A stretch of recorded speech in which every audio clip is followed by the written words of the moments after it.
皆さんこんにちは。いかがお過ごしでしょうか。シェフのジョージロです。今回やっていくのはこれになります。株の下処理と火入れ術、これについてやっていきたいと思います。このやり方はですね、僕が以前上げたマデラソースの動画に付け合わせとして使ってるんですけど、今回はこれにフォーカスして紐解いてやっていきたいと思います。じゃあやっていきましょう。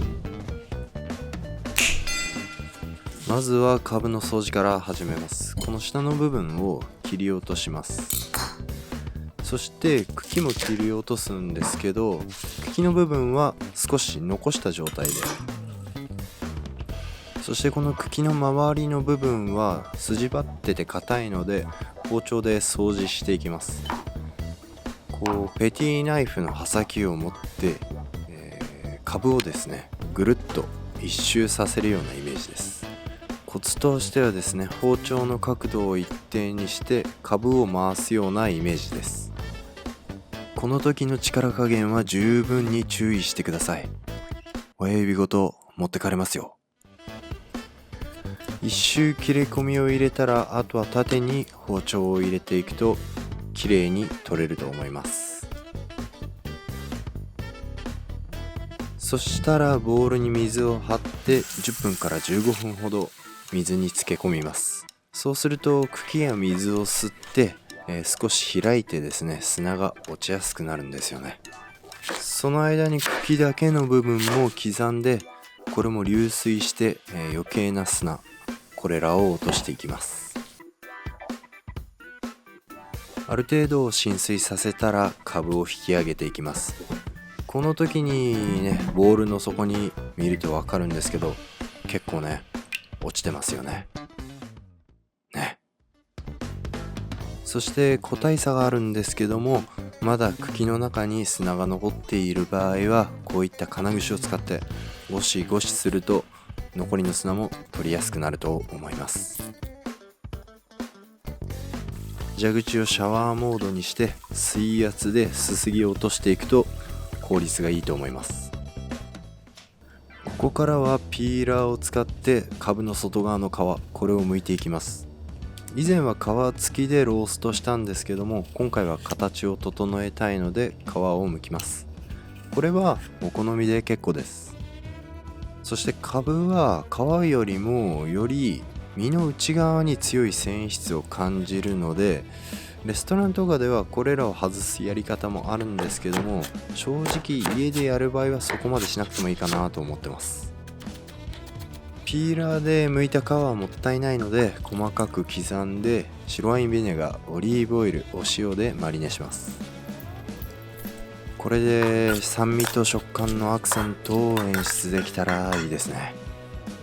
はい、ここで味を確認したら落としラップをして味を落ち着かせていきます。茎の部分はフライパンを使ってソテーしていきます。茎の部分はほのかな苦みがあるので、こういったオリーブオイルで高温でソテーして香りをつけたり、塩を振り旨味を足すことで非常に食べやすくなります。苦みはもともと人の体には受け入れづらいんですけども、食感や旨味などの体が喜ぶ味、これらを加えることで脳が美味しいと記憶するんですね。加えた鶏ガラスープはこれぐらいしっかりと煮含ませるとベストだと思います。そしたらですね、カンパス入れずにミキサーでブイブイ回しましょう。ピューレにするんですけども、役割としてはソースですね。茎のソースです。十分に攪拌しているのでこれで問題ないんですけども、茎は繊維質が強いので裏ごししておくとより一層滑らかな口当たりが演出できます。この後株をローストしていくんですけども、オリーブオイルをまんべんなく塗って、その上からですね塩を振っていきます。本来は質量に対して 0.9% の塩分濃度っていうのが適切なんですが、油脂が加わるとですね、この油の力によって塩が感じづらくなるんですね。なんです僕はだいたい 1% から1.12% ぐらいの塩分濃度を設定します。今回は味の比較をするためにオイルも塩も一切していないパターンも作ります。このてるてる坊主みたいな形にするとですね、カブのすべての面が鉄板と直接触れないのでムラなく均一に火入れできます。なので明日の天気が晴れてほしいとかですね、そういったわけでは全くなくてですね、ここで金串などを使ってしっかりと火入れチェックです。スッと入るとちょうどいいです。スッとね。まずは何もつけてない方から味の確認をしていきます。半分にカットして、これね、火入れはもうパーフェクトですよ。パーフェクト言うことなし。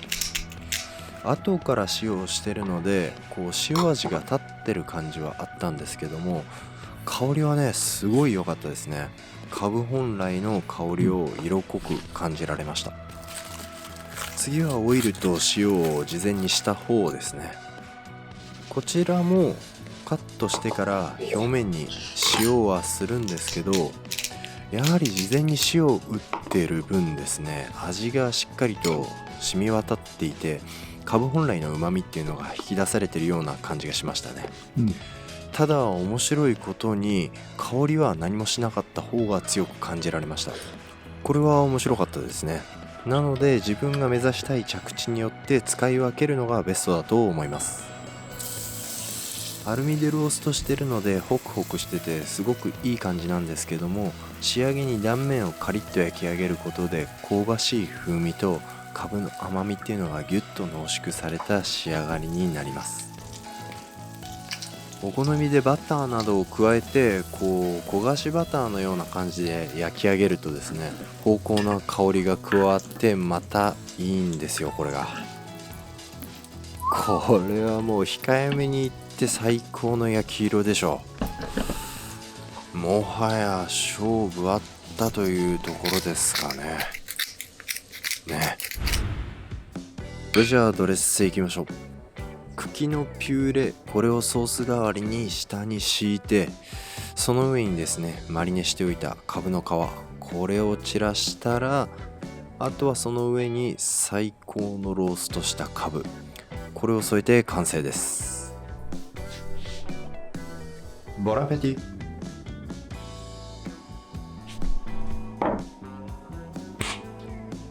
いきます。これね見てください。カブだけしか使ってないんですよ。これ嘘みたいでしょ。食材は一つなんですけど、いろんな調理法が一皿に詰まってるので、最後まで食べ手を飽きさせない奥深さがあります。うまし。これカブの甘みをしっかりと引き出せてるのはもちろんなんですけども、ソースのほのかな苦みの中にある旨味、あとはカブの皮で作ったマリネ、これの酸味もアクセントになってめちゃくちゃ美味しいのでおすすめです。よかったらぜひ試してみてください。それじゃまた次回の動画でお会いしましょう。アビアント。